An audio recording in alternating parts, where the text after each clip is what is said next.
Well, we are on day 4 of cold gripping much of Minnesota, and it's going to continue a couple more days. We've got snow on the way tonight with the Clipper system, and then a warmer pattern to end the week.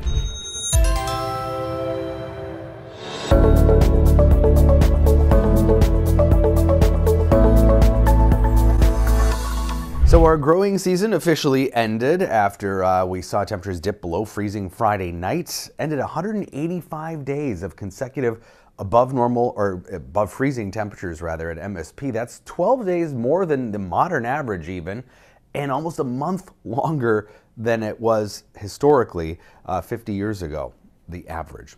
And it was another chilly one. In fact, our coldest readings yet Monday morning, mid-20s across the metro, 9 up in Halleck where they still have fresh snow on the ground from the late week system last week. It was 3 Sunday morning in Halleck. So coldest reading we saw over the course of the last few days was that 3-degree reading. And we are running the last 3 days 10 to 15 degrees below normal, even more so to the west, parts of Wyoming into South Dakota, as much as 25 degrees below normal. And those kind of anomalies will be seen in Texas, where they're expecting even some freezing temperatures. So we're not alone. Much of the central and eastern U.S. will be seeing this cold as it moves eastward, and it's creating quite the front of showers all the way from Texas into the northeast, all ahead of that advancing cold that is bringing freezing temperatures to a lot of the country. In fact, even parts of the south are going to be looking at their first frosts and freezes. A pretty energized jet stream ahead of that front too. That's helping to push that moisture out, and we're still in this cold northwest flow, which means Clipper systems coming through.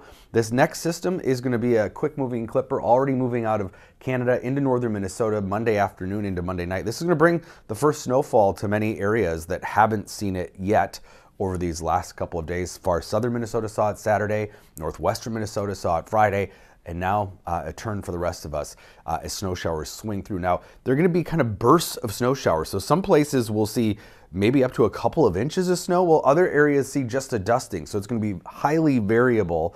I want to point that out because most of the snowfall forecasts kind of smooth out that variability, because it's very difficult to say, will it be this spot that gets 2 inches or 5 miles away? It's going to be that kind of a snowfall. And this is just an example looking at one of our rapid update models.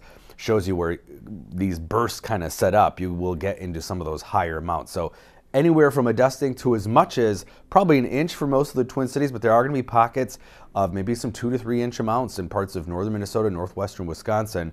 Either way, first snowfall, first whitening of the ground, and it will be below freezing, so pretty slick maybe in spots tomorrow morning, and windy behind this system. Winds are going to be about 10 to 20 miles an hour, higher gusts, but they do calm down as we head into the evening tomorrow for trick-or-treaters. It's going to be cold, probably at or below freezing for those trick-or-treat time temperatures, but at least the winds will be subsiding.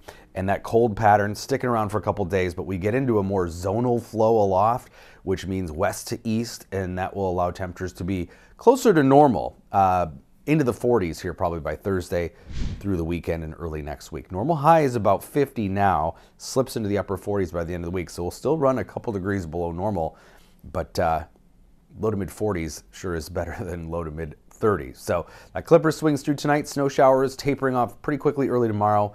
Not a lot of sun either. We are heading into a time of year where it is statistically our cloudiest time of the year because things are cooling off. You got leftover moisture, sun's not as strong. You can get stuck into these pretty gray periods. So anticipate that too, but at least it will be warmer to end the week.